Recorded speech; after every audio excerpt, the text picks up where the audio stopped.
இந்த ப்ராஜெக்ட் ஜனநாயகன் எதுக்கு எடுக்கப்பட்டது அப்படின்னா, இது வந்து விஜய்க்கு பிரச்சார படமா எடுக்கப்பட்டது.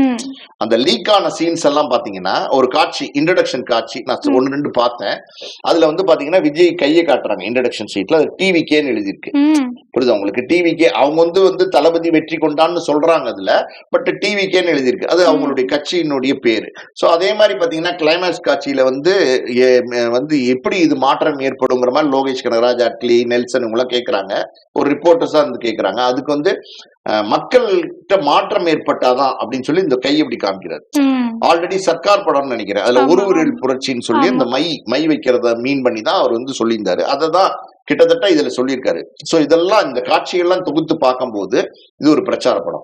பிரச்சார படம் அப்படின்னு எடுக்கப்பட்டது. அது தடைக்குள்ள சிக்கிக்கிச்சு. அது சென்சார் பண்ண முடியல. இவங்க கோர்ட்டுக்கு போனாங்க. இந்த மாதிரி நிறைய தடங்கல்களை தாண்டி மறுதணிக்கை பண்ணி வரலாம், ரிலீஸ் பண்ணலான்ற சூழ்நிலை வரும்போது தேர்தல் அறிவிப்பு வந்துருச்சு. தேர்தல் அறிவிப்பு வந்துட்டா ரிலீஸ் பண்ண முடியாது. ஏன்னா இது ஒரு பிரச்சார படமா மாறிடும். சோ அப்படி இருக்கும்போது இது அந்த சம்பந்தப்பட்டவங்களே கூட வந்து இந்த கண்டென்ட் லீக் பண்ணிட்டாங்களா அப்படிங்கிற ஒரு யோசனை